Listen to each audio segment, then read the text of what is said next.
se faire dire par sa femme, lors d'un dîner, que l'on est nul au lit, c'est comme recevoir une évaluation d'une étoile sur Yelp pour sa lune de miel. Le pire, c'est que tout le monde rit comme si c'était la blague la plus drôle qu'ils aient entendue de toute l'année. Je m'appelle Brox Carvin et j'ai 39 ans. Je répare des ordinateurs pour gagner ma vie, ce qui signifie que je passe le plus clair de mon temps à expliquer aux gens pourquoi leur ordinateur portable ne s'allume pas alors qu'ils ne l'ont pas branché. C'est un travail honnête, assez bien payé, et qui me laisse beaucoup de temps pour réfléchir. Peut-être même trop de temps. Le dîner a eu lieu il y a 3 semaines, chez les Henderson. Imaginez la scène. 8 couples, assis autour d'une table en acajou qui coûtait probablement plus cher que ma voiture, buvant un vin qui coûte plus cher que mon budget mensuel de course. La conversation avait dévié sur ces moments de couple gênants que les gens mariés adorent partager quand ils ont trop bu. Oh, Brox essaie tellement, dit Saren, ma femme depuis 12 ans, en faisant tourner son 3e verre de Merlot. Mais certaines personnes ne sont tout simplement pas naturellement douées dans certains domaines, vous savez. La table éclata de rire complice. J'étais assis là, la fourchette à mi-chemin de ma bouche, me demandant si le sol ne pourrait pas s'ouvrir et m'avaler tout entier. Au lieu de ça, j'ai fait ce que je fais toujours dans ces situations. J'ai souri et j'ai fait bonne figure.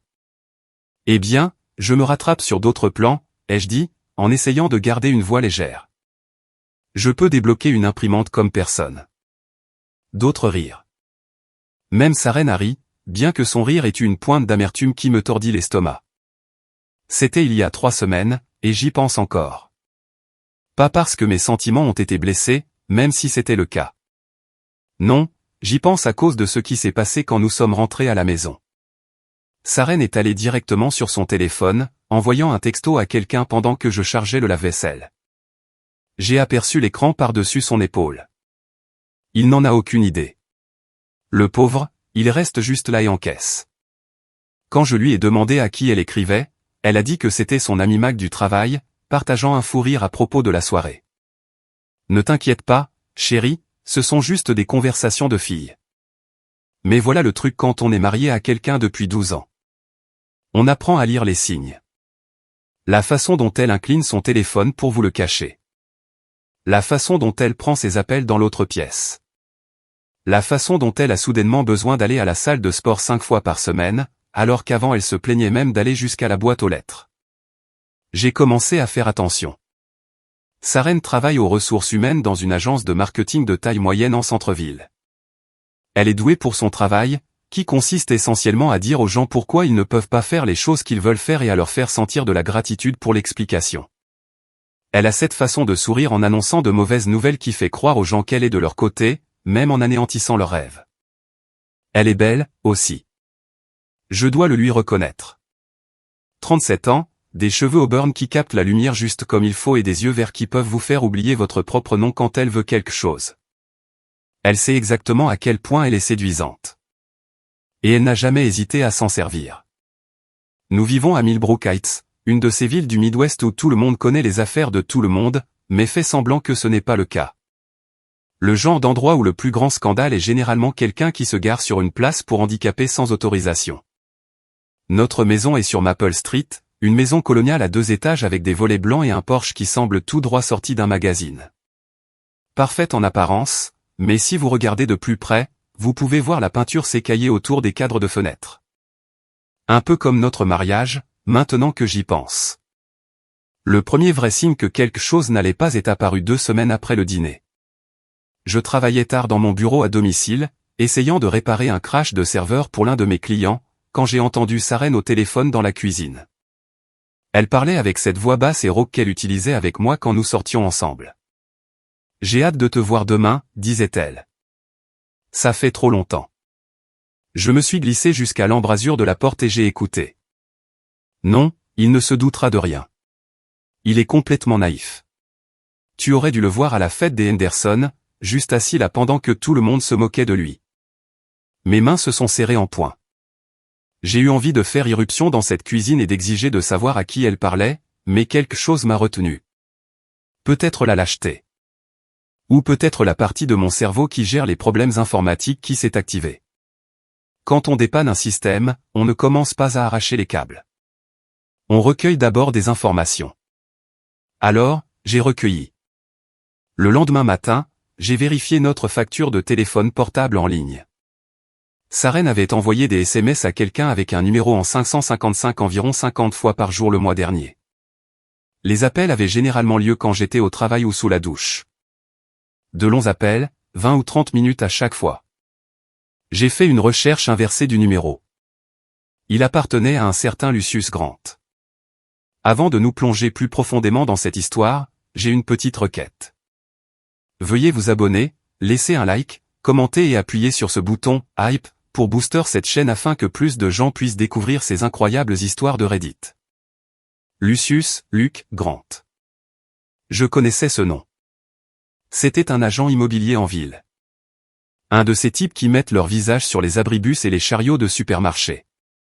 Mâchoire carrée, dents parfaites, le genre de bronzage qui vient de dépenses en salon de beauté supérieur à mon loyer. Je l'avais vu à quelques événements sociaux en ville, toujours en train de courtiser l'assemblée comme s'il se présentait à la mairie. Le genre de type dont on ne se moque probablement jamais pour ses performances au lit. J'ai commencé à observer Saren plus attentivement. Elle avait toujours été soucieuse de son apparence, mais maintenant elle passait une heure à se préparer juste pour aller faire les courses. De nouveaux vêtements apparaissaient sans cesse dans son placard, des choses que je n'avais jamais vues auparavant. De la lingerie qui n'était certainement pas pour moi, puisque nous n'avions pas eu de relations intimes depuis des mois.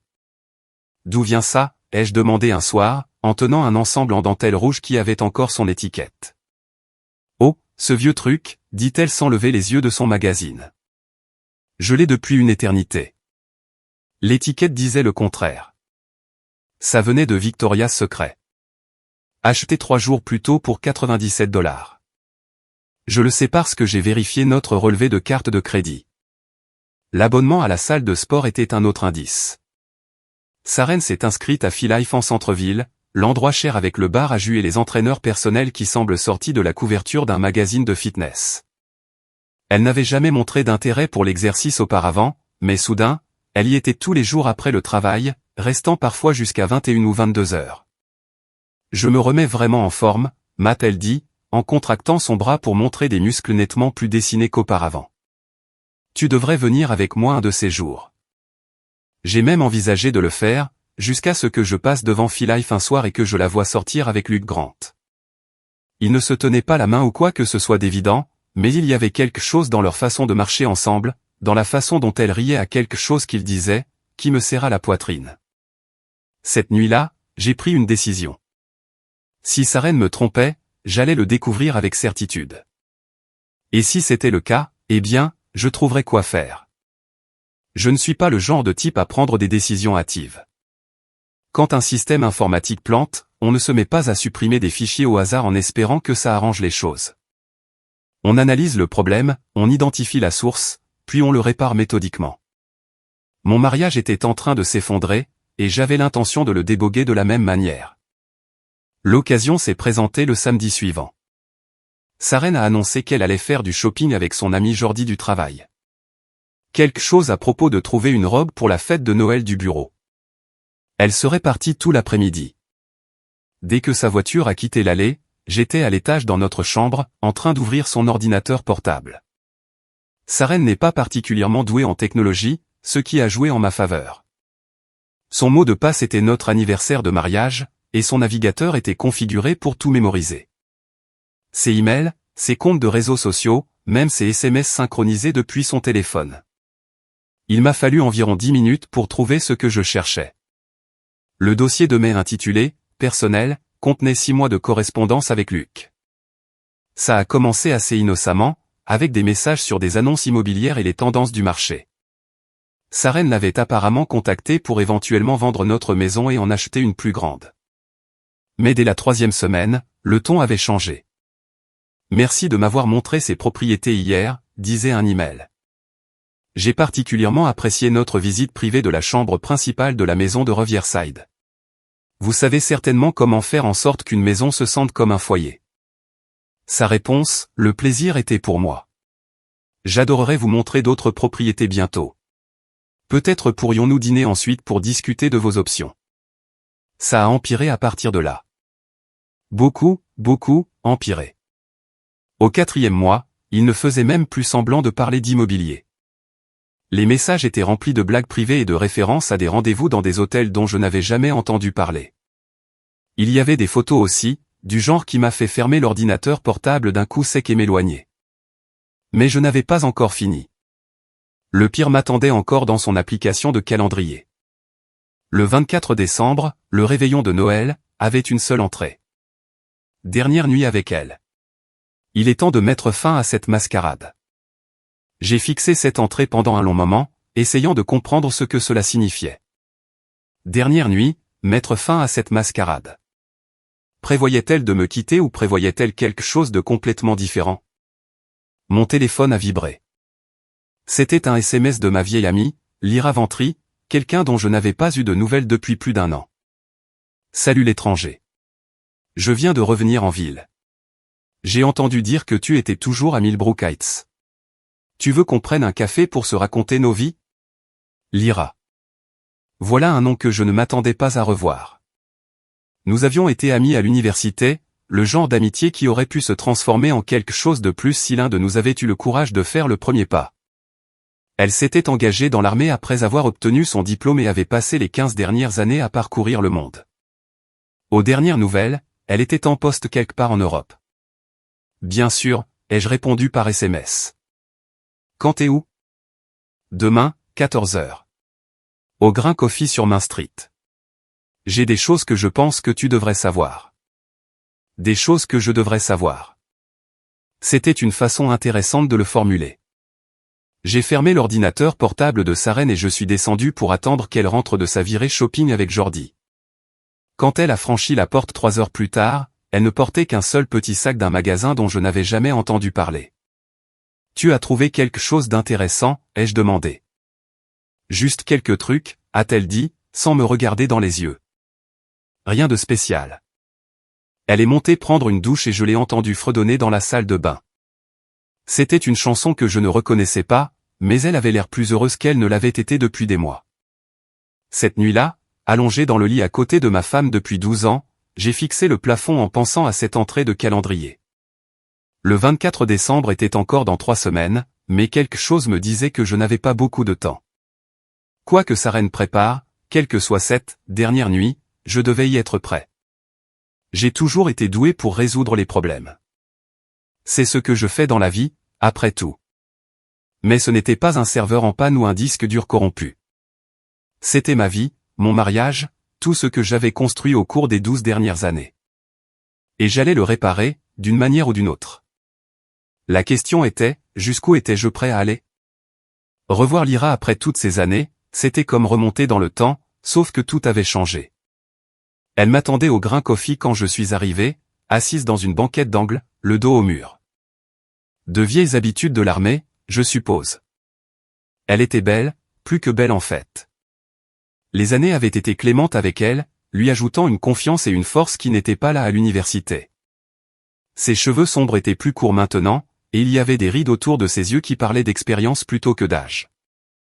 Elle portait un jean et un simple pull noir, mais elle se tenait comme quelqu'un qui pouvait affronter tout ce que le monde lui jetterait.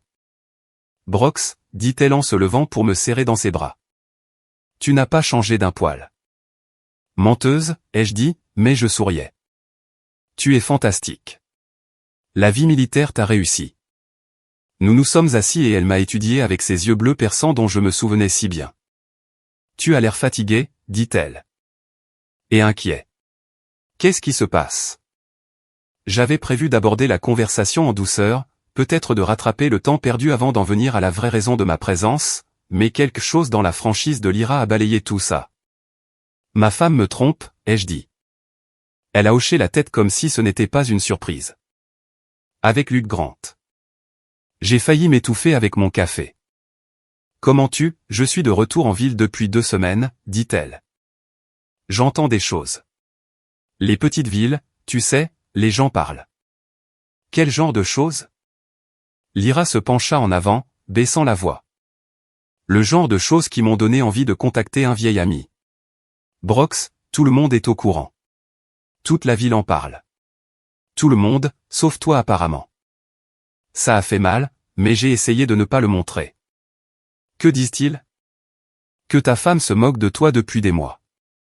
Quel Luc se retrouve au Riverside Inn tous les mardis et jeudis. Qu'elle raconte à qui veut l'entendre à quel point tu es naïf. J'ai posé ma tasse de café plus fort que prévu. Et personne n'a pensé à me le dire. Les aurais-tu cru, demanda doucement Lyra. Ou aurais-tu pensé qu'il cherchait juste à semer la zizanie? Elle avait raison, bien sûr. Si quelqu'un était venu me voir il y a 6 mois avec des histoires sur sa reine qui me trompait, j'aurais rejeté ça comme des ragots. J'aurais défendu ma femme et probablement coupé les ponts avec quiconque propageait ces rumeurs. Il y a plus, dit Lyra. Luc s'en vante à la salle de sport, il parle de la facilité avec laquelle il a séduit une femme mariée, de la façon dont son mari est trop pathétique pour la satisfaire. Il en fait des blagues, Brox. Il traite ton mariage comme une sorte de jeu qu'il a gagné. La colère qui montait dans ma poitrine depuis des semaines s'est soudainement cristallisée en quelque chose de froid et de concentré. Qu'est-ce que tu sais d'autre? Je sais que Luc a la réputation de faire ce genre de choses. Les femmes mariées sont sa spécialité. Il adore le frisson de prendre quelque chose qui appartient à quelqu'un d'autre. Elle fit une pause. Je sais aussi qu'il n'est pas aussi clean qu'il le prétend. Qu'est-ce que tu veux dire? Disons simplement que son agence immobilière implique une comptabilité créative, du genre qui pourrait intéresser le fisc si quelqu'un leur mettait la puce à l'oreille. Je la fixai. Comment sais-tu tout ça? J'ai mes sources, dit-elle avec un léger sourire. De vieilles habitudes. De plus, j'ai peut-être engagé un détective privé pour enquêter sur Monsieur Grant. Tu as engagé un détective privé? Pourquoi? Son expression s'assombrit. Parce que Luc Grant a détruit le mariage de ma cousine il y a 5 ans. Le même schéma. Il a séduit une femme mariée, l'a convaincue de quitter son mari, puis l'a larguée quand il s'est lassé. Elle a tout perdu dans le divorce et Luc est passé à sa prochaine cible comme si de rien n'était. Donc, c'est personnel pour toi aussi. Très personnel. Quand j'ai entendu dire qu'il usait de sa magie sur une autre femme mariée en ville, j'ai décidé qu'il était temps de faire quelque chose. Nous sommes restés en silence un moment, chacun perdu dans ses pensées. Finalement, Lyra reprit la parole. La question est, qu'est-ce que tu vas faire? Je me posais la même question depuis des jours. L'ancien moi, le type qui souriait et encaissait quand sa femme l'humiliait au dîner, aurait probablement confronté sa reine directement. Il y aurait eu des larmes, des accusations, peut-être une thérapie de couple. On se serait arrangé ou non. Mais dans tous les cas, ça aurait été civilisé. Mais l'ancien moi n'avait pas vu ces emails. N'avait pas lu à propos de la dernière nuit, prévue pour le réveillon de Noël. N'avait pas entendu que l'amant de sa femme traitait son mariage comme une blague à partager avec ses copains de gym. Je vais leur faire payer, ai-je dit doucement. Lyra a souri, et pour la première fois depuis que j'avais découvert la vérité sur mon mariage, je me suis senti moins seul. Bien, dit-elle. J'espérais que tu dirais ça. Parce que j'ai quelques idées. Nous avons passé les 2 heures suivantes à planifier. Lyra avait fait ses devoirs sur Luc Grant, et ce qu'elle avait découvert était fascinant. L'homme était une contradiction ambulante, prospère en surface, mais pourri de l'intérieur. Son agence immobilière était à peine rentable. La plupart de ses revenus provenaient d'affaires parallèles qui existaient dans des zones grises de la légalité. Il avait fait l'objet de 2 enquêtes du Conseil de l'ordre de l'État, mais avait réussi à éviter des conséquences graves. Sa vie personnelle était un chaos de dettes, de relations ratées et d'ennemis qui attendaient depuis des années qu'il fasse un faux pas. Il est vulnérable, expliqua Lyra. Tout ce que nous avons à faire, c'est d'appliquer la pression aux bons endroits. Quel genre de pression? Le genre qui l'expose pour ce qu'il est vraiment. Publiquement. Définitivement. Elle a sorti un dossier en manie et a étalé son contenu sur la table, photos, documents, dossiers financiers. C'était comme regarder un dossier complet sur la vie de Luc Grant. Comment as-tu eu tout ça, ai-je demandé. Mon ami détective est très méticuleux. De plus, Luc n'est pas aussi prudent qu'il le pense. Savais-tu qu'il utilise son accès immobilier pour repérer des maisons à cambrioler? Il ne le fait pas lui-même, mais il transmet des informations à des gens qui le font. La police essaie de le prouver depuis des mois. Je fixais les documents. C'est assez pour le détruire. C'est l'idée. Mais nous devons être intelligents dans la façon dont nous l'utilisons. Si nous balançons tout d'un coup, il pourrait trouver un moyen de s'en tirer. Nous devons appliquer la pression progressivement, le faire paniquer, le forcer à commettre des erreurs. Et Saren? L'expression de Lyra s'adoucit légèrement. Ça, c'est ta décision, Brox. Mais si tu veux mon avis, elle a fait son choix. La question est de savoir si tu veux sombrer avec le navire ou t'assurer qu'elle assume les conséquences de ses actes. J'ai pensé à l'entrée du calendrier. 24 décembre, dernière nuit. Il est temps de mettre fin à cette mascarade. Elle prépare quelque chose pour le réveillon de Noël, ai-je dit. Je l'ai trouvé dans son calendrier. Je pense qu'elle va me quitter. Alors nous devons nous assurer que le réveillon de Noël soit mémorable pour toutes les bonnes raisons, dit Lyra. Mais d'abord, nous devons préparer le terrain. La semaine suivante, je me suis lancé dans le plan avec la même approche méthodique que j'utilisais pour les problèmes informatiques complexes. L'étape 1 consistait à rassembler des preuves, ce qui s'est avéré plus facile que prévu. Saren était devenue négligente. Son ordinateur portable était une mine d'or d'informations compromettantes, et elle ne prenait plus la peine de cacher ses appels téléphoniques. J'ai enregistré plusieurs conversations entre elle et Luc, dont une où elle se plaignait de devoir faire semblant d'être mariée à ce loser ennuyeux, pendant encore 3 semaines. 3 semaines. Cela confirmait mes soupçons concernant le réveillon de Noël. L'étape 2 était la reconnaissance. J'ai commencé à suivre Saren à ses séances de sport, qui étaient en fait des rendez-vous avec Luc dans divers endroits de la ville, le Riverside Inn, comme Lyra l'avait mentionné, mais aussi un café à la périphérie de la ville. Et, lors d'une occasion mémorable, sur la banquette arrière de la BMW de Luc sur le parking derrière le magasin Sears abandonné. J'ai pris des photos, beaucoup de photos.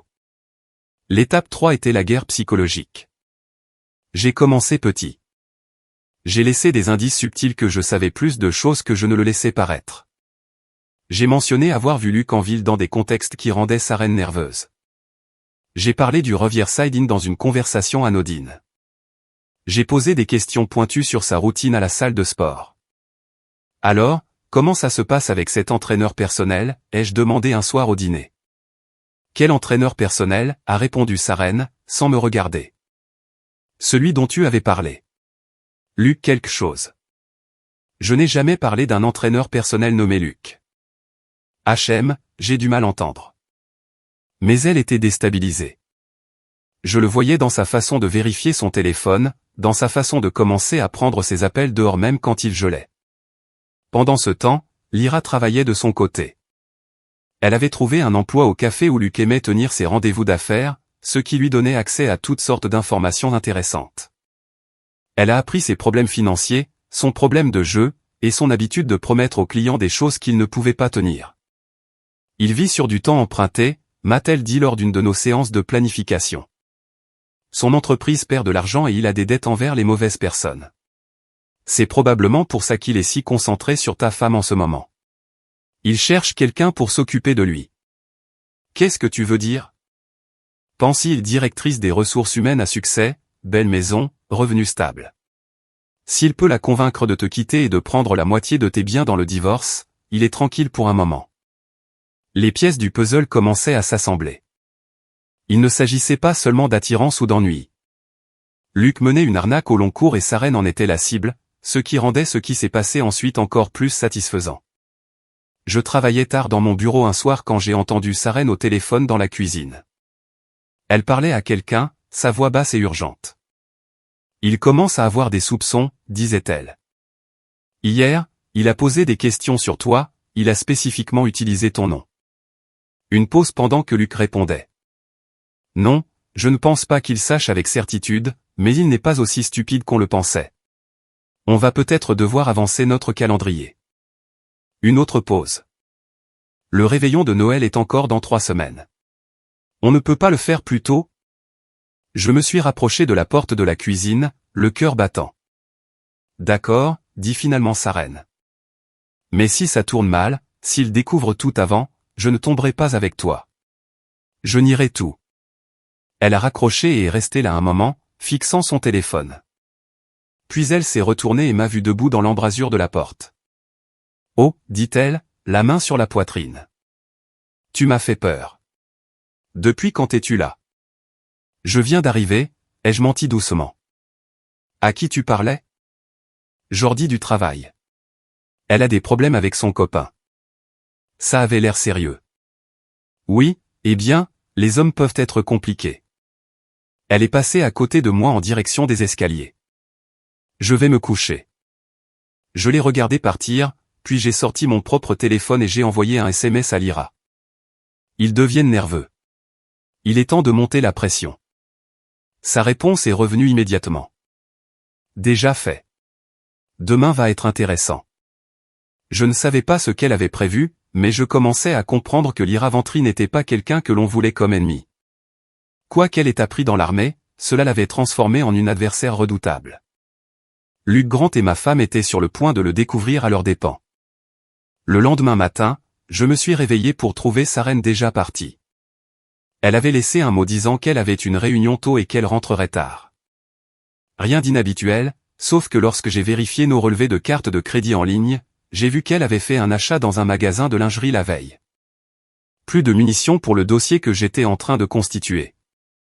Je suis allé travailler comme d'habitude, mais mon esprit était ailleurs.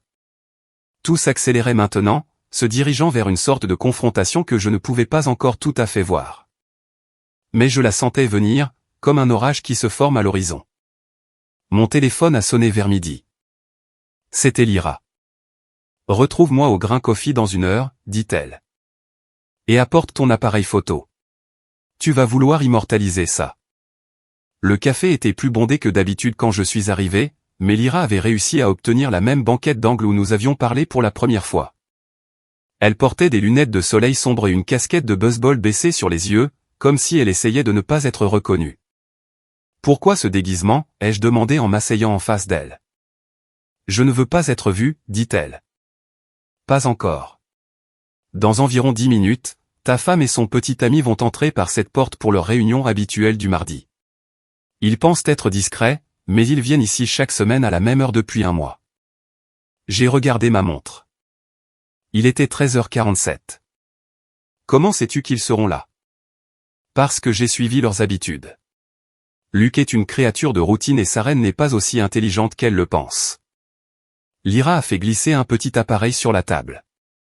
Enregistreur audio. Je veux que tu t'approches le plus possible et que tu captures tout ce qu'ils disent. Ne sois pas trop évident, mais ne t'inquiète pas trop d'être vu. Il est temps qu'ils sachent que tu es au courant. Mon cœur s'emballa. Et s'ils partent? Ils ne le feront pas. Ils sont trop arrogants et ils pensent que tu es trop faible pour faire quoi que ce soit, même si tu savais. Son expression se durcit. Ils sont sur le point d'apprendre le contraire. À 13h52 précise, la cloche de la porte a sonné et Luc Grant est entré. Il était tout ce à quoi je m'attendais. Grand, bronzé, avec cette démarche assurée qui vient d'une vie passée à obtenir ce que l'on veut. Il portait un costume cher et vérifiait son téléphone comme s'il était la personne la plus importante de la pièce. Sarène a suivi 30 secondes plus tard, entrant séparément comme il l'avait prévu. Elle portait une robe rouge que je n'avais jamais vue auparavant, quelque chose qui mettait en valeur les résultats de toutes ses séances de sport. Ses cheveux étaient coiffés différemment aussi, plus sophistiqués en quelque sorte. Ils ne se sont pas reconnus au début, commandant tous les deux des boissons et trouvant des places aux extrémités opposées du café. Mais après quelques minutes, Luc s'est levé et s'est dirigé vers la table de Sarène, portant son café comme s'il cherchait juste un endroit où s'asseoir. « Excusez-moi », dit-il assez fort pour que la moitié du café l'entende. « Cette place est prise. »« Oh, non, je vous en prie », répondit Sarène, en désignant la chaise en face d'elle. « J'attends juste une amie de toute façon. » C'était une performance, et pas particulièrement bonne, mais je suppose que ça les aidait à se sentir mieux dans ce qu'ils faisaient. Je me suis déplacé à une table plus proche de la leur, l'enregistreur audio caché dans la poche de ma veste. De là où j'étais assis, je pouvais entendre la plupart de leurs conversations. « Tu es incroyable », disait Luc, sa voix basse, mais pas assez basse. « Merci. J'ai acheté cette robe hier. Tu aimes ? J'aime tout en toi. » Il a tendu la main sur la table et a touché la sienne. « Combien de temps devrons-nous encore faire semblant ? » Plus très longtemps. J'ai parlé à une avocate hier. Elle dit que je peux demander le divorce juste après Noël et probablement obtenir la moitié de tout. La maison, son compte de retraite, même les actifs de son entreprise. Mes mains se sont serrées autour de ma tasse de café. Il parlait de se partager ma vie comme si c'était une pizza. Et Brox, demanda Luke. Tu ne penses pas qu'il se doute de quelque chose? Il devient suspicieux, mais il est trop lâche pour me confronter directement. De plus, même s'il le découvre, qu'est-ce qu'il va faire? Il est pathétique. Tu devrais le voir quand je le critique en public.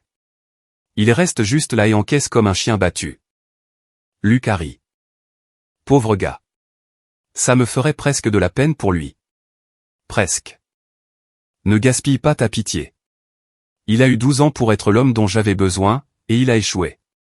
Maintenant, c'est à mon tour d'être heureuse. Et nous le serons, dit Luke en lui serrant la main. Une fois que tu seras libre de lui, nous pourrons arrêter de nous cacher. Nous pourrons être ensemble correctement. J'ai hâte, dit Saren. Je suis tellement fatigué de faire semblant d'être attiré par lui. Sais-tu depuis combien de temps nous n'avons pas et bien été intimes? Des mois. Je peux à peine supporter d'être dans la même pièce que lui. Quelque chose en moi a craqué. Je me suis levé, je me suis dirigé vers leur table et je me suis assis sur la chaise vide à côté de Saren. Salut chérie, ai-je dit agréablement. Quelle coïncidence de te voir ici. La couleur a quitté le visage de Saren.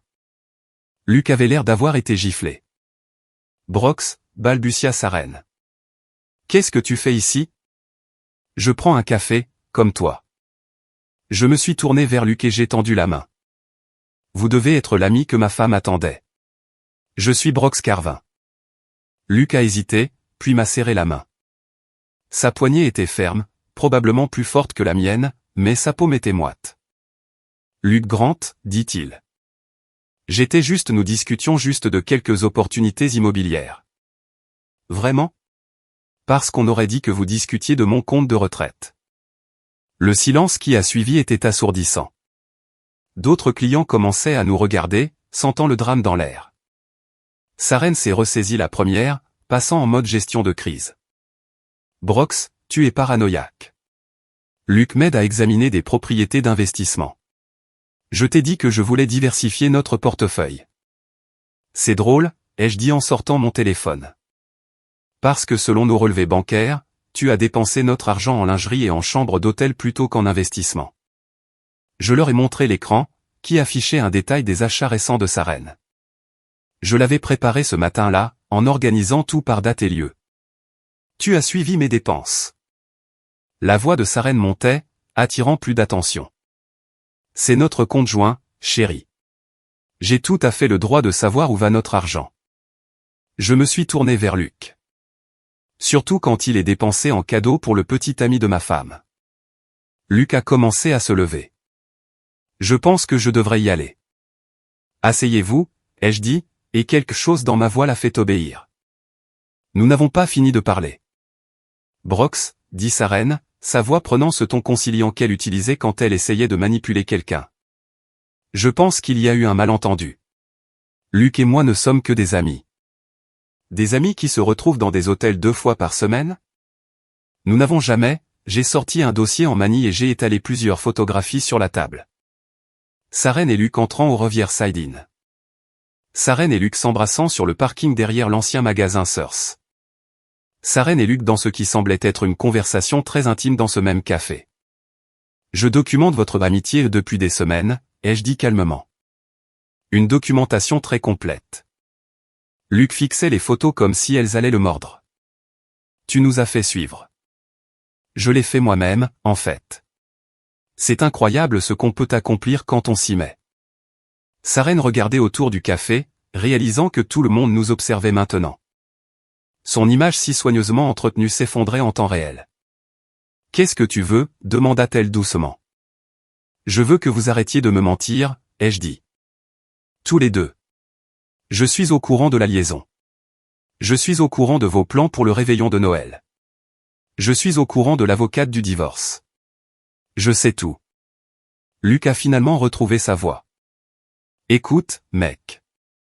Je suis désolé que tu aies dû l'apprendre de cette façon. Mais quoi? Mais tu n'es pas désolé d'avoir couché avec ma femme? Mais tu n'es pas désolé d'avoir comploté pour prendre la moitié de mes biens?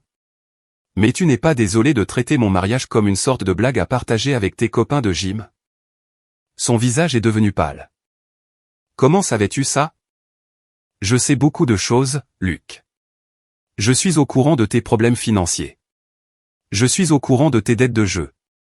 Je suis au courant de la comptabilité créative dans ton agence immobilière. Je suis au courant des informations que tu transmets à tes amis cambrioleurs.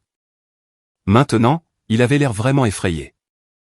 Je ne sais pas de quoi tu parles. Bien sûr que si. J'ai sorti un autre dossier, celui-ci beaucoup plus épais.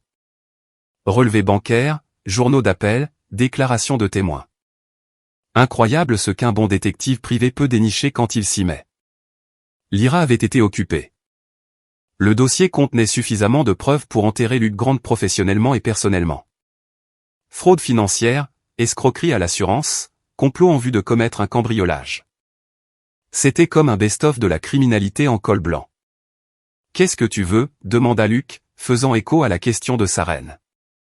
Je veux que tu comprennes que ton petit jeu est terminé, ai-je dit. Vous deux. Sarène, tu peux demander le divorce quand tu veux, mais tu n'auras pas la moitié de quoi que ce soit. Pas quand j'ai la preuve de ton adultère et des preuves que tu as prévu de m'escroquer. Tu ne peux pas prouver, j'ai sorti l'enregistreur audio et j'ai appuyé sur lecture. La voix de Sarène a rempli l'air, claire comme de l'eau de roche. J'ai parlé à une avocate hier. Elle dit que je peux demander le divorce juste après Noël et probablement obtenir la moitié de tout.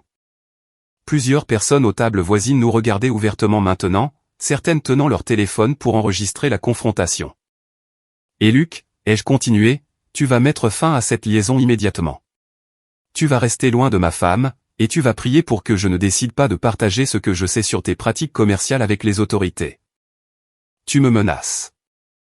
Je te donne l'opportunité de t'en sortir avec un peu de dignité. Je te suggère de la saisir. Luc se leva, sa chaise raclant bruyamment le sol. Ce n'est pas fini. Si, ça l'est, ai-je dit calmement. C'est fini depuis le moment où tu as décidé de t'en prendre à ma famille. Tu ne le savais juste pas encore. Il est sorti du café en trombe, laissant sa reine assise là, des larmes coulant sur son visage. Mais ce n'étaient pas des larmes de remords ou de regret. C'étaient des larmes de rage. Tu crois que tu as gagné, dit-elle doucement. Mais tu n'as aucune idée de ce que tu viens de commencer. Je n'ai rien commencé, ai-je répondu. Je ne fais que finir ce que tu as commencé. J'ai rassemblé les photos et les documents, je me suis levé et j'ai regardé ma femme depuis 12 ans. Je vais rester au Marriott en centre-ville jusqu'après Noël, ai-je dit.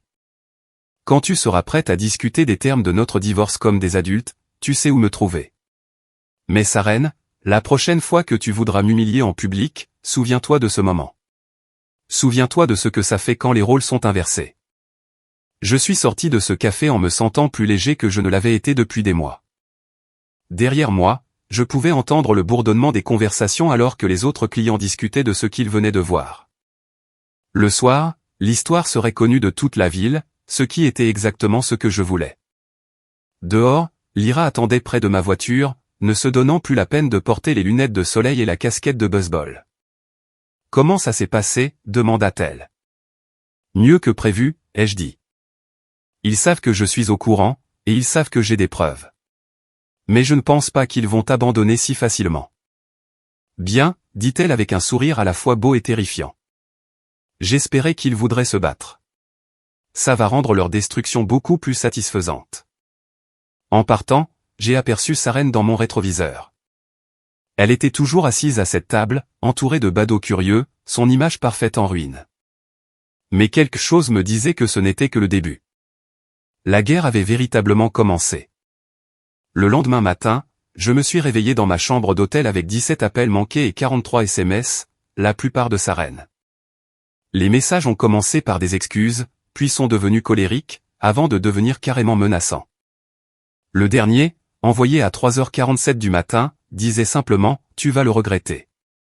Je prenais mon petit déjeuner au restaurant de l'hôtel quand Lyra a appelé.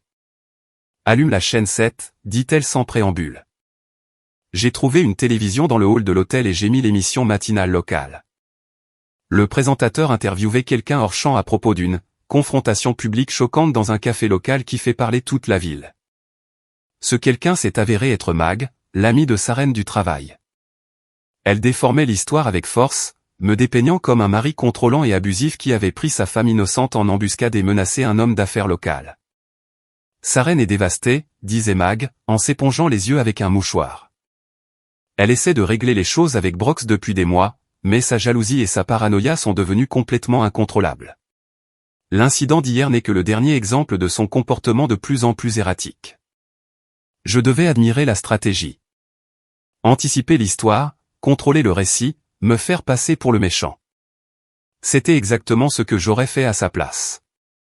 Malheureusement pour Saren, j'avais prévu cette éventualité. Retrouve-moi à mon bureau dans 1 heure, ai-je dit à Lyra. Il est temps de publier les dossiers. Mon entreprise de conseil en informatique est située dans un petit immeuble de bureaux en centre-ville. Rien d'extraordinaire, mais assez professionnel pour rencontrer des clients. J'y travaillais depuis 8 ans, me forgeant une réputation de quelqu'un capable de résoudre les problèmes que les autres ne pouvaient pas gérer. Aujourd'hui, j'allais résoudre le plus grand problème de ma vie. Lyra est arrivée avec 2 grandes boîtes et un sourire sinistre. J'ai vu l'interview, dit-elle. L'ami de ta femme est un sacré numéro. Mag a toujours été douée pour raconter des histoires. Elle travaille dans le marketing. J'ai désigné les boîtes.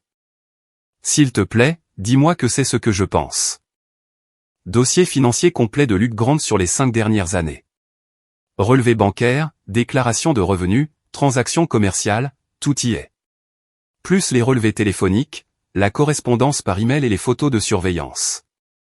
Elle a posé les boîtes sur mon bureau. Tout ce dont nous avons besoin pour le détruire complètement. Comment as-tu eu tout ça? Mon ami détective a des relations. De plus, Luc n'est pas aussi prudent avec sa sécurité numérique qu'il le devrait. C'est incroyable ce que les gens stockent dans le cloud sans un cryptage adéquat. J'ai ouvert la première boîte et j'ai commencé à parcourir les fichiers. C'était encore pire que ce à quoi je m'attendais. Luc ne se contentait pas de prendre des raccourcis dans son entreprise, il menait plusieurs escroqueries simultanément. Fausses annonces immobilières, expertise gonflée, pots de vin d'entrepreneurs, et même une chaîne de Ponzi impliquant de fausses propriétés d'investissement. C'est assez pour le mettre en prison, ai-je dit. C'est l'idée. Mais d'abord, nous allons nous assurer que tout le monde en ville sache exactement quel genre d'homme ta femme a choisi à ta place. Nous avons passé les 2 heures suivantes à organiser les preuves en un dossier complet. Crime financier, trahison personnelle, faute professionnelle. Quand nous avons eu fini, nous avions assez de matériel pour détruire la réputation de Luc Grant, son entreprise et sa liberté. Comment on diffuse ça, ai-je demandé. Lyra a souri. Laisse-moi faire. J'ai quelques idées. La première salve est arrivée cet après-midi-là. Quelqu'un avait créé un site web appelé levrailucgrant.com et l'avait rempli de documents soigneusement sélectionnés de notre enquête. Rien qui ne compromettrait notre position juridique, mais assez pour soulever de sérieuses questions sur ses pratiques commerciales et son caractère personnel. Le site est devenu viral en quelques heures. Le soir, il avait été partagé des centaines de fois sur les réseaux sociaux, et les médias locaux commençaient à poser des questions. La réponse de Luc a été rapide et prévisible. Il a convoqué une conférence de presse pour le lendemain matin, affirmant être victime d'une campagne de diffamation malveillante menée par un mari jaloux qui ne pouvait accepter que sa femme ait trouvé le bonheur avec quelqu'un d'autre. Brox Carvin est un individu perturbé, a-t-il déclaré aux journalistes assemblés, debout devant son agence immobilière avec son logo brillant et sa signalétique professionnelle. Il me harcèle, moi et mes clients, depuis des semaines, essayant de nuire à ma réputation parce qu'il ne supporte pas le fait que sa femme ne veuille plus être mariée avec lui. C'était une bonne performance, livrée avec juste ce qu'il fallait d'indignation et de dignité blessée. Si je n'avais pas su quel escroc complet il était, je l'aurais peut-être cru moi-même. Mais je savais. Et j'avais des preuves. La deuxième vague a frappé ce soir-là. Quelqu'un avait fait fuiter les dossiers financiers de Luc au Conseil de l'Ordre de l'État, au fisc et à 3 différentes agences de police. Le matin, son bureau grouillait d'enquêteurs et ses actifs étaient gelés en attendant un audit complet. La troisième vague était plus personnelle.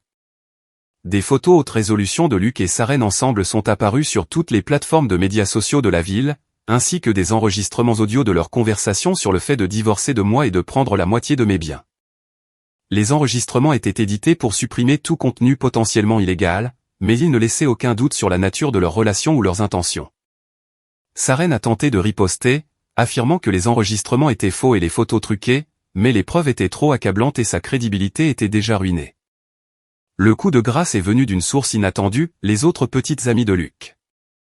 Il s'est avéré que Saren n'était pas sa seule conquête mariée. Au cours des 2 dernières années, il avait mené la même arnaque sur au moins 3 autres femmes en ville, leur promettant amour et sécurité tout en prévoyant de les dépouiller de tout ce qu'elles valaient. Lorsque l'histoire a éclaté, ces femmes se sont manifestées avec leurs propres preuves, photos, emails, dossiers financiers montrant comment Luc les avait manipulées pour qu'elles lui donnent de l'argent et accès aux biens de leur mari. Il m'a dit que j'étais la seule, a déclaré l'une d'elles à la chaîne 7, le visage caché pour protéger sa vie privée. Il a dit qu'il n'avait jamais ressenti ça pour personne auparavant. Il m'a fait croire que mon mari ne m'appréciait pas, que je méritais mieux. J'ai failli quitter ma famille pour lui. Une autre femme avait effectivement divorcé, pour voir Luc disparaître avec 50 000 $ de son règlement. Elle essayait de le retrouver depuis des mois. Le schéma était clair. Luc Grant était un prédateur qui ciblait les femmes mariées vulnérables, les séduisait avec des promesses d'amour et d'excitation, puis les abandonnait une fois qu'il avait obtenu ce qu'il voulait. Saren, semblait-il, n'était que sa dernière cible. La révélation l'a durement frappé. Je pouvais le voir sur son visage quand elle s'est présentée à ma chambre d'hôtel 3 jours après que l'histoire ait éclaté, l'air hagard et désespéré. « Nous devons parler », dit-elle quand j'ai ouvert la porte. « J'écoute. »« Pas ici. Quelque part de privé. » J'ai failli rire. « Saren, nos conversations privées ont été enregistrées et diffusées dans toute la ville. Je pense qu'on a dépassé le stade de s'inquiéter de la vie privée. Mais je l'ai laissée entrer quand même, curieux de voir ce qu'elle avait à dire. Elle s'est assise sur le bord du lit, les mains jointes sur ses genoux. « Tu as tout détruit, dit-elle doucement. Mon travail, ma réputation, mon avenir. Est-ce que ça en valait la peine ? Tu as détruit notre mariage, ai-je répondu. J'ai juste fait en sorte qu'il y ait des conséquences. J'ai fait une erreur. Je le sais maintenant. Luc, il n'est pas celui que je pensais. Non, il est exactement celui qu'il a toujours été. Tu as juste choisi de ne pas le voir. » Elle a levé les yeux vers moi, des larmes dans les yeux. « Pouvons-nous arranger ça ? Pouvons-nous essayer à nouveau ?» Pendant un instant, j'ai presque eu pitié d'elle. Presque. Arranger quoi, Saren ? Notre mariage ? Celui que tu as appelé une mascarade que tu avais hâte de terminer. J'étais en colère. J'ai dit des choses que je ne pensais pas. Tu as dit que tu pouvais à peine supporter d'être dans la même pièce que moi. Tu as dit que j'étais pathétique. Tu as dit que tu n'étais plus attiré par moi depuis des mois. Je me suis assis en face d'elle. Quelle partie de tout ça ne pensais-tu pas ? Elle pleurait maintenant. De vraies larmes cette fois. J'étais confuse. Luc m'a fait penser, il m'a fait croire, il t'a fait croire ce que tu voulais croire. Que tu méritais mieux que le type ennuyeux de l'informatique qui t'a aimé pendant 12 ans. Que tu avais droit à l'excitation et à la passion et à quelqu'un qui avait l'air bien à ton bras lors des fêtes. Ce n'est pas juste. N'est-ce pas ? Tu m'as humilié en public, Saren. Tu t'es moqué de notre vie intime devant des étrangers. Tu as comploté pour prendre la moitié de tout ce pourquoi j'avais travaillé et le donner à ton petit ami. Tu as appelé notre mariage une mascarade. Je me suis penché en avant. Dis-moi quelle partie de tout ça était juste pour moi. Elle n'avait pas de réponse à ça. Je sais que je t'ai blessé, dit-elle finalement. Mais tu m'as blessé aussi. Toute la ville pense que je suis une sorte de quoi ? Une femme infidèle ? Une adultère ? Une femme qui a trahi la confiance de son mari et a comploté pour voler ses biens. J'ai haussé les épaules. Ils pensent ça parce que c'est vrai. Je n'ai jamais voulu que ça aille aussi loin. Si, tu l'as voulu. Tu as planifié chaque étape. La seule chose que tu n'as pas planifiée, c'est de te faire prendre. Elle s'est levée, la colère remplaçant les larmes. Très bien. Tu veux jouer les durs ? On va jouer les durs. Je demande le divorce demain et je vais me battre pour tout ce que je peux obtenir. Bonne chance avec ça. Je suis sûr que ton avocate sera très intéressée par les preuves que j'ai recueillies. Quelles preuves ? J'ai sorti un dossier épais de ma mallette. 12 ans de dossiers financiers montrant que tout ce que nous possédons a été acheté avec l'argent que j'ai gagné. La documentation de ta liaison et de tes plans pour m'escroquer. Des enregistrements de toi admettant l'adultère et le complot. J'ai posé le dossier sur la table entre nous. Ton avocate pourrait aussi être intéressée de savoir que j'ai déjà déplacé tous nos actifs liquides sur des comptes auxquels tu ne peux pas accéder. Son visage est devenu blanc. Tu ne peux pas faire ça. Je l'ai déjà fait. Parfaitement légal puisque c'était des comptes joints et que j'avais tout à fait le droit de gérer nos finances. J'ai souri. C'est drôle tout ce qu'on peut accomplir quand on s'y met. Fils de, attention, Sarène. Tu es déjà dans une position difficile dans la procédure de divorce. Ajouter des injures à ta liste d'infractions n'aidera probablement pas ton cas. Elle est sortie de la chambre d'hôtel en trombe, claquant la porte derrière elle. Par la fenêtre, je l'ai regardée monter dans sa voiture et démarrer en trombe, les pneus crissant sur le bitume. Mon téléphone a vibré. C'était un SMS de Lyra. Je l'ai vu partir. Comment ça s'est passé? À peu près comme prévu, ai-je répondu. Elle demande le divorce demain. Parfait. La phase 3 peut commencer. Phase 3. Je n'étais pas sûr de vouloir savoir ce que cela impliquait, mais j'étais engagé maintenant. Sarène et Luc avaient déclaré la guerre à ma vie, et j'avais l'intention de la gagner. La question était, jusqu'où étais-je prêt à aller pour assurer la victoire? Il s'est avéré que j'étais sur le point de le découvrir. Sarène a demandé le divorce le lendemain matin, comme elle l'avait promis. Son avocate était Amanda Chen, l'une des avocates spécialisées en divorce les plus agressives de l'État. Si Sarène pensait qu'elle allait m'intimider avec une représentation juridique de haut vol, elle allait être déçue. J'avais déjà engagé ma propre avocate, Patricia Williams, une ancienne procureure spécialisée dans les cas d'adultère et de fraude financière. Patricia avait la réputation d'être minutieuse, impitoyable et totalement intransigeante envers les conjoints infidèles. Ça va être amusant, m'a dit Patricia lors de notre première rencontre, en examinant les preuves que j'avais recueillies. L'avocate de votre femme est bonne, mais elle mène un combat perdu d'avance. L'adultère est toujours un motif de divorce pour faute dans cet État, et vous avez assez de preuves pour le prouver 10 fois. Et pour les biens? Avec ce niveau de documentation, elle aura de la chance si elle repart avec ses effets personnels. La maison, les comptes de retraite, les actifs de l'entreprise, tout est à vous. Patricia a souri d'un air sombre. En fait, nous pourrions même la poursuivre pour l'argent qu'elle a dépensé pour sa liaison. Hôtel, cadeaux, dîner avec son petit ami. Techniquement, c'est du gaspillage de biens matrimoniaux. Ça faisait du bien d'avoir enfin quelqu'un de mon côté qui comprenait le système juridique. Mais alors même que nous préparions la procédure de divorce, Luc Grant montait sa propre contre-attaque. Le premier signe est apparu quand je suis arrivé à mon bureau pour trouver les vitres brisées et le mot « harceleur » peint à la bombe sur la porte d'entrée. Les caméras de sécurité avaient été désactivées et il n'y avait aucun témoin. Travail de pro, m'a dit le policier en remplissant le rapport. Celui qui a fait ça savait ce qu'il faisait. J'avais une assez bonne idée du responsable, mais le prouver serait difficile. Le deuxième signe est venu cet après-midi-là. 3 de mes plus gros clients ont appelé pour annuler leur contrat. Quand je les ai pressés pour obtenir des raisons, ils ont été évasifs mais cohérents. Ils avaient entendu des rumeurs inquiétantes sur ma vie personnelle et ne voulaient pas être associés à quelqu'un qui traversait une situation aussi compliquée. Quelqu'un avait passé des appels, répandant du venin sur ma réputation professionnelle. Encore une fois, je ne pouvais pas prouver qui, mais le timing était suspect. Le troisième signe était plus direct. Luc Grant lui-même s'est présenté à mon hôtel ce soir-là. Je revenais du dîner quand je l'ai trouvé attendant dans le hall, assis dans l'un des fauteuils en cuir près des ascenseurs.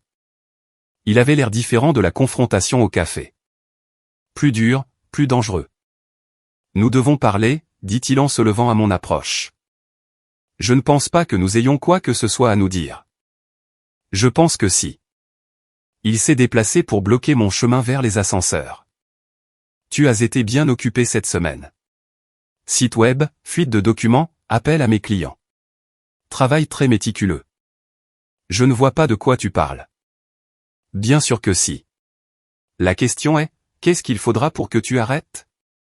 J'ai étudié son visage, cherchant des signes de l'agent immobilier charmeur que j'avais confronté quelques jours plus tôt. Il était toujours là, mais à peine. Le désespoir le rendait imprudent. Il n'y a rien que tu puisses m'offrir qui m'intéresse, ai-je dit. Et ton entreprise? J'ai entendu dire que tu avais perdu des clients aujourd'hui. Dommage si tu en perdais d'autres. Est-ce une menace? C'est un retour à la réalité. Tu crois avoir gagné parce que tu as exposé mes problèmes financiers. Tu n'as aucune idée de la profondeur de cette affaire ni du nombre de personnes que je connais qui peuvent te rendre la vie très difficile. J'ai failli rire. Luc, tes actifs sont gelés. Ton entreprise fait l'objet d'une enquête. Et la moitié des femmes de la ville veulent te castrer. Que penses-tu pouvoir me faire de pire que ce qui t'arrive déjà? Son sang-froid s'est légèrement fissuré. Je peux m'assurer que tout le monde sache quel genre d'homme tu es vraiment. Harceler ta femme, enregistrer des conversations privées, pirater les ordinateurs des gens. Comment penses-tu que ça va passer auprès de tes clients restants? Mieux que de coucher avec des femmes mariées et d'escroquer des investisseurs, j'imagine.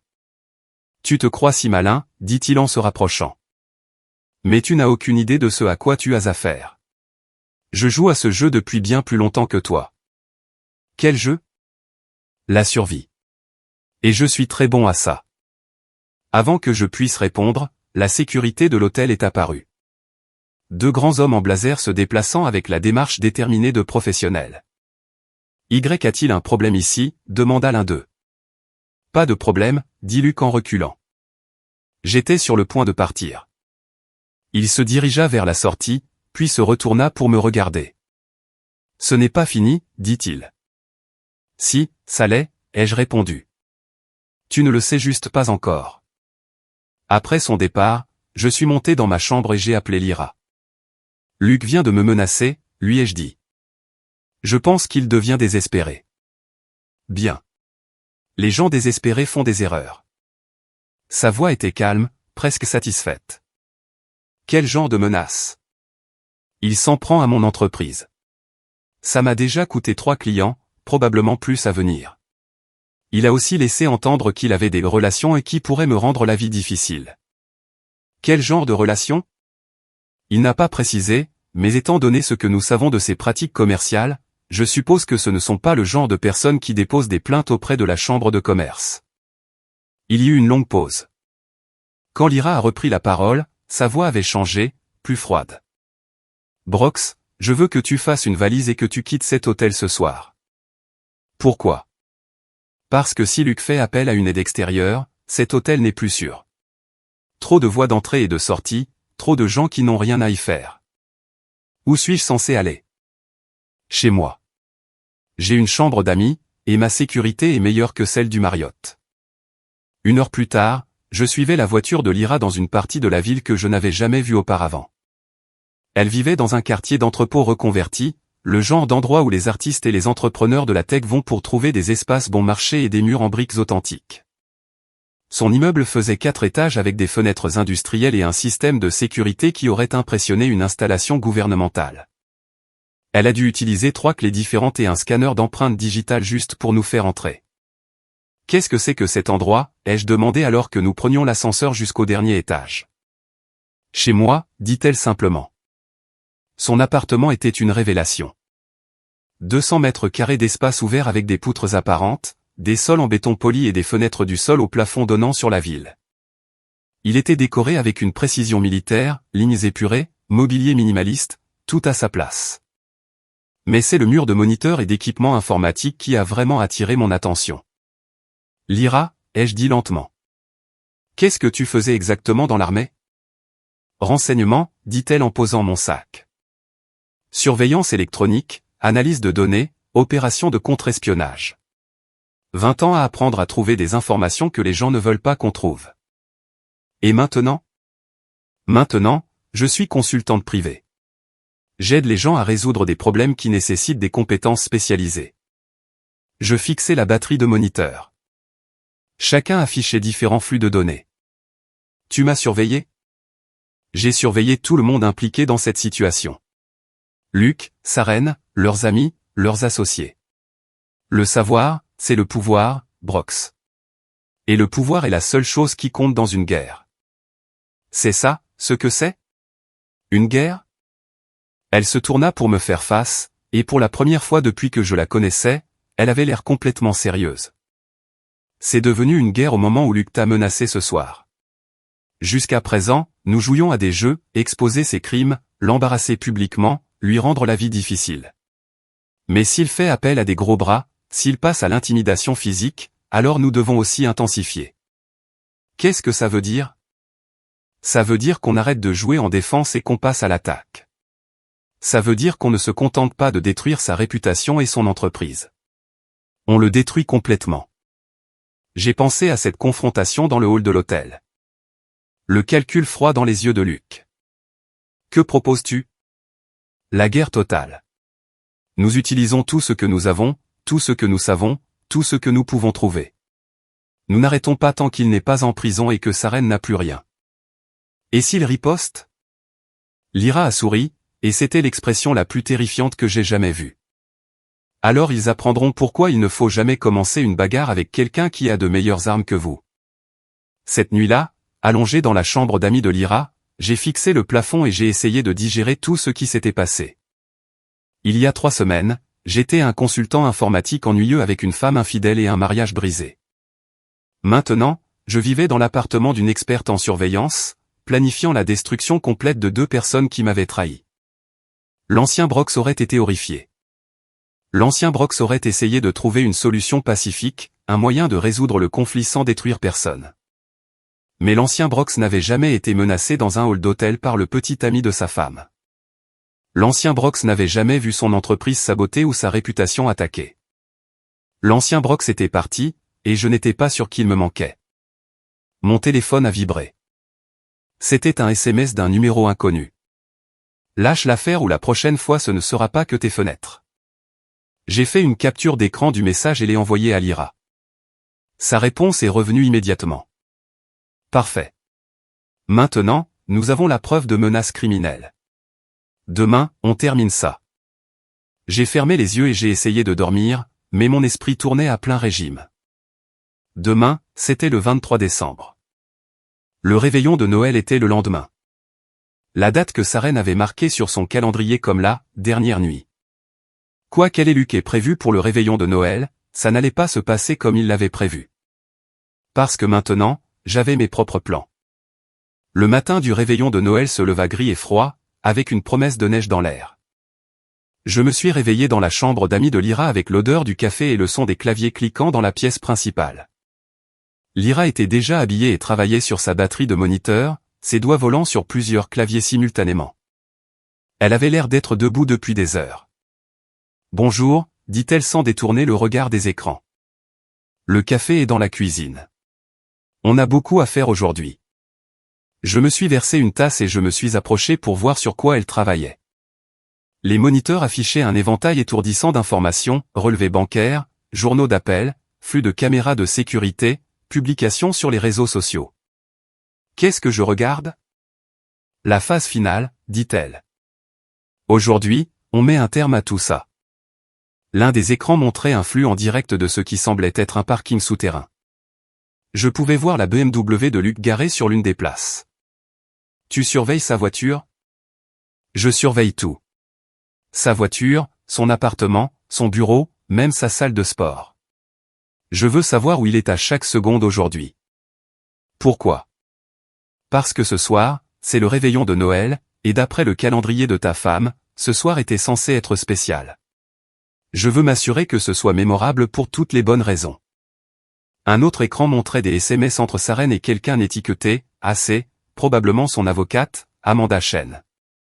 Elle discutait de la stratégie pour la procédure de divorce, et ce n'était pas joli. Elle prétend qu'il y a eu abus émotionnel, ai-je dit, lisant par-dessus l'épaule de Lyra. Elle est désespérée. Sa liaison est connue de tous. Son petit ami fait l'objet d'une enquête criminelle, et elle est sur le point de tout perdre dans le divorce. Bien sûr qu'elle va essayer de se faire passer pour la victime. Est-ce que ça peut marcher? Pas avec les preuves que nous avons, mais ça pourrait brouiller les pistes suffisamment pour faire traîner les choses. Lyra se tourna vers moi. C'est pourquoi nous allons nous assurer qu'il n'y ait aucune ambiguïté sur qui sont les vraies victimes ici. Elle a affiché un autre écran, celui-ci montrant une chronologie détaillée des événements, chaque rencontre entre Saren et Luc, chaque visite à l'hôtel, chaque transaction financière. C'était comme regarder une reconstitution complète de leur liaison. Comment as-tu eu tout ça? Une partie vient du détective privé. Une autre du piratage de leur téléphone et ordinateur, et une autre de la bonne vieille surveillance. Elle a souri. L'armée m'a appris à être minutieuse. Est-ce que tout ça est légal? La plupart. Les parties qui ne le sont pas ne verront jamais l'intérieur d'un tribunal, mais elles serviront leur but. Je n'étais pas sûr de vouloir savoir ce que cela signifiait. Mon téléphone a sonné. C'était Patricia Williams, mon avocate. Brox, nous avons un problème, dit-elle sans préambule. Amanda Chen a déposé une requête d'urgence ce matin, affirmant que vous harcelez et menacez sa cliente. Elle demande une ordonnance restrictive et la garde immédiate de tous les biens matrimoniaux. Sur quelle base? Elle prétend que vous avez suivi Saren, enregistré ses conversations et proféré des menaces. Elle a des déclarations de témoins de plusieurs personnes disant que vous vous comportez de manière erratique et potentiellement dangereuse. J'ai regardé Lyra, qui écoutait ma partie de la conversation. Elle secoua la tête d'un air sombre. Qu'est-ce que cela signifie pour le divorce? Ça signifie que nous devons répondre rapidement et de manière décisive. Si un juge accorde cette ordonnance restrictive, cela pourrait tout compliquer. Pouvez-vous être dans mon bureau dans 1 heure?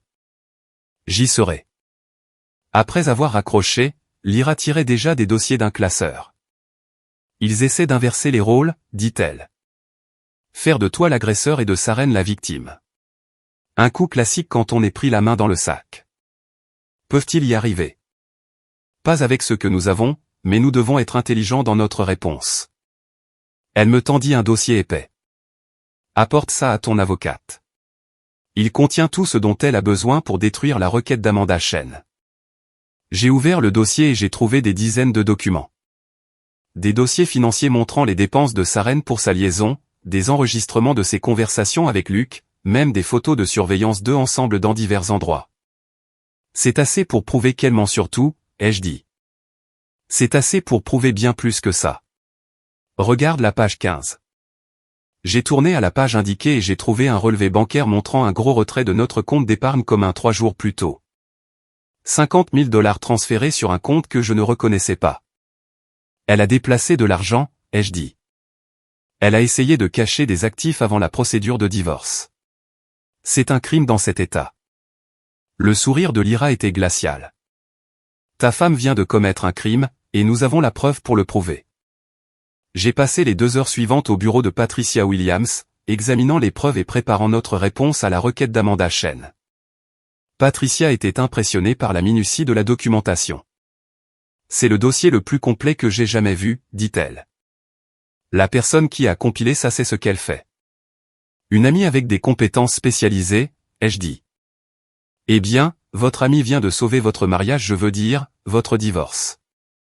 Elle s'est reprise et a souri. Désolé, force de l'habitude. Que se passe-t-il maintenant? Maintenant, nous déposons notre propre requête. Fraude, adultère, conversion criminelle de biens matrimoniaux. Quand nous aurons fini, votre femme aura de la chance d'éviter la prison, sans parler d'obtenir de l'argent de votre part. Je suis sorti du bureau de Patricia en me sentant mieux que je ne l'avais été depuis des semaines. Pour la première fois depuis le début de ce bazar, j'avais l'impression de gagner. Mais Lyra m'avait prévenu que les gens désespérés prennent des décisions dangereuses, et j'étais sur le point d'apprendre à quel point Saren et Luc pouvaient être dangereux. Je retournais à ma voiture quand quelqu'un a appelé mon nom. Je me suis retourné pour voir Mag, l'ami de Saren, s'approcher avec une expression déterminée. Brox, nous devons parler, dit-elle. Je ne pense pas que nous ayons quoi que ce soit à nous dire, Mag. Si, nous l'avons.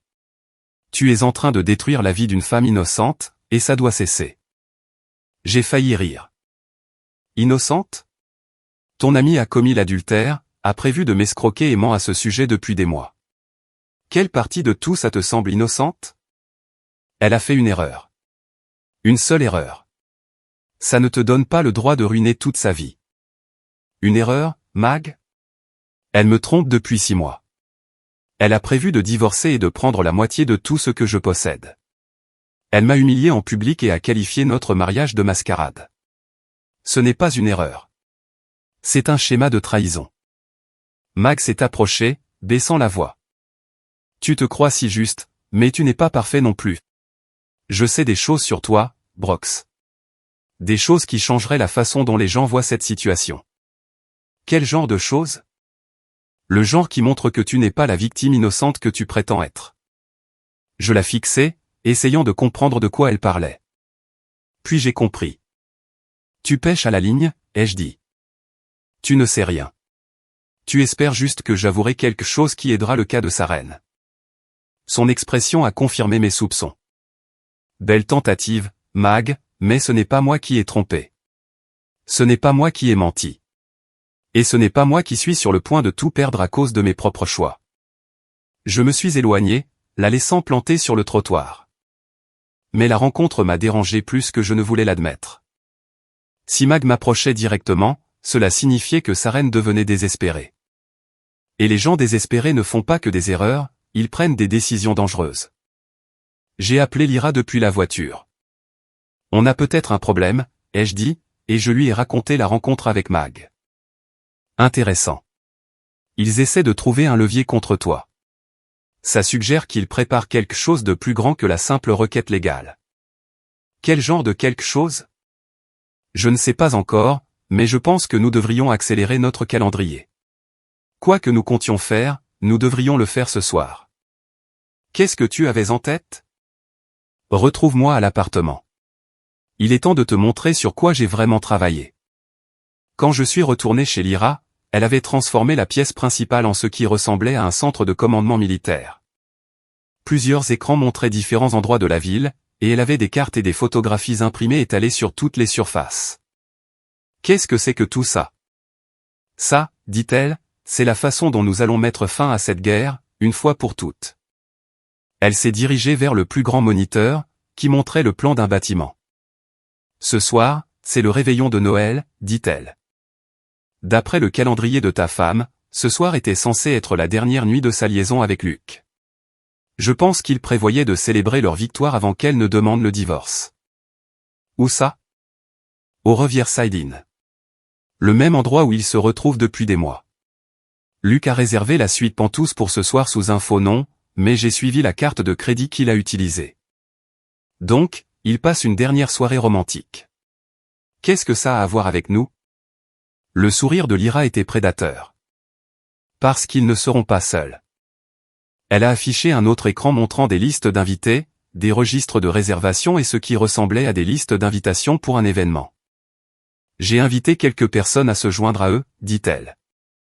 Le patron de ta femme des RH, les partenaires commerciaux de Luc, plusieurs de leurs amis communs, les épouses des hommes avec qui Luc couche, quelques journalistes des chaînes de nouvelles locales et, bien sûr, nous. Je fixais l'écran, essayant de comprendre ce qu'elle me disait. Tu prévois de leur tendre une embuscade. Je prévois de leur donner exactement ce qu'ils voulaient. Une dernière nuit inoubliable. Juste pas de la manière qu'ils attendaient. Lyra, c'est de la folie. On pourrait se faire arrêter pourquoi? Pour assister à une fête dans un hôtel? Tout ce que nous allons faire est parfaitement légal.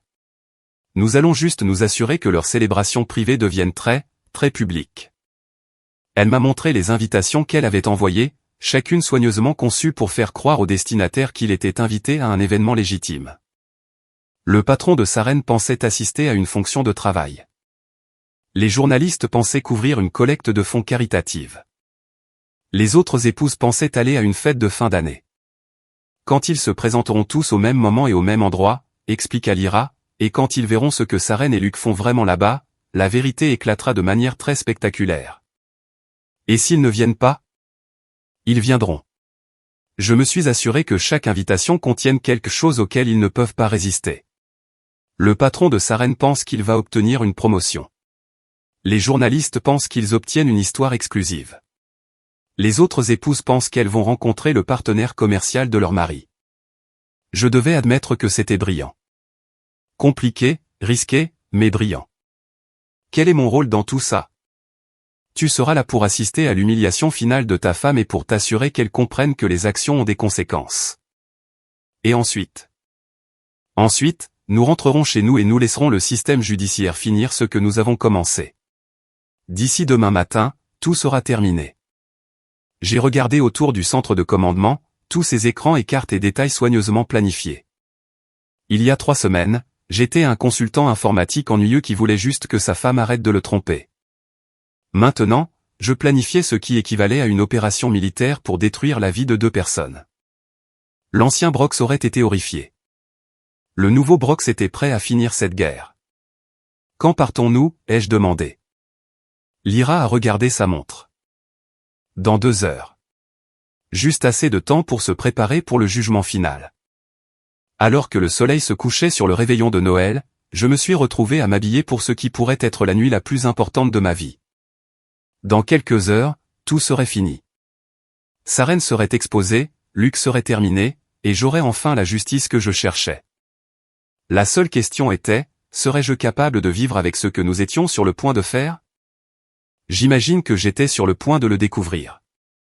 Le Riverside Inn était perché sur une colline surplombant la rivière, un grand vieil hôtel qui avait accueilli les événements les plus importants de la ville depuis plus d'1 siècle. Ce soir, il allait accueillir l'événement le plus important de ma vie. Lyra et moi sommes arrivés séparément. Elle par l'entrée principale, et moi par l'entrée de service qu'elle avait repérée plus tôt. Nous avions tout synchronisé parfaitement. Saren et Luke étaient déjà dans la suite Penthouse, et nos invités commençaient à arriver. J'ai pris l'ascenseur de service jusqu'au dernier étage et je me suis dirigé vers la suite que Lyra avait louée en face du Penthouse de Luke. De là, nous avions une vue parfaite sur toutes les allées et venues. Ils sont tous là, dit Lyra, surveillant la situation grâce à une petite caméra qu'elle avait placée dans le couloir.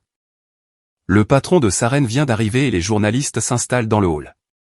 Les autres épouses demandent où sont leurs maris. Combien de temps avant qu'ils ne comprennent ce qui se passe vraiment? D'une minute à l'autre. J'ai arrangé que la sécurité de l'hôtel fasse un contrôle de routine pour des plaintes de bruit provenant du Penthouse. Quand ils frapperont à cette porte, elle n'a pas eu besoin de finir. Je pouvais imaginer la scène. Luke et Saren dans une position compromettante, la porte s'ouvrant pour révéler la sécurité de l'hôtel, des journalistes et une foule de gens qui avaient toutes les raisons de vouloir les voir exposés. Mon téléphone a vibré. C'était un SMS d'un numéro inconnu. Dernière chance de te retirer. Je l'ai montré à Lyra. Luke, probablement. Il sait que quelque chose ne va pas, mais il ne sait pas quoi. Elle a souri d'un air sombre. Trop tard de toute façon. Les rouages sont déjà en mouvement. À travers le moniteur de sécurité, j'ai vu la sécurité de l'hôtel s'approcher de la porte du Penthouse. Derrière eux, je pouvais voir la foule de nos invités se rassembler dans le couloir. Tous semblaient confus mais curieux de ce qui se passait. Le garde de sécurité a frappé à la porte. Sécurité de l'hôtel. Nous avons eu des plaintes pour le bruit. Il y a eu une longue pause, puis le son de chuchotement frénétique de l'intérieur de la pièce. La porte s'est ouverte et Luke est apparu, vêtu d'un peignoir d'hôtel et l'air paniqué. Il doit y avoir une erreur, dit-il. Nous n'avons fait aucun bruit. Néanmoins, monsieur, nous devons effectuer une inspection de routine. C'est à ce moment-là que tout a mal tourné. Au lieu de s'écarter et de laisser la sécurité entrer dans la pièce, Luke a essayé de claquer la porte. Mais le garde de sécurité était prêt. Il a repoussé, forçant la porte à s'ouvrir. La foule dans le couloir s'est avancée, essayant de voir ce qui se passait. Les journalistes ont commencé à prendre des photos. Quelqu'un a crié, et dans le chaos qui a suivi, j'ai vu Saren apparaître dans l'embrasure de la porte, vêtu de rien d'autre qu'un drap et d'un air d'horreur absolue. Le jugement final avait commencé. Mais alors que je regardais le monde de ma femme s'effondrer en temps réel, j'ai réalisé que la victoire n'avait pas le goût que j'attendais. Elle avait le goût de la fin de tout.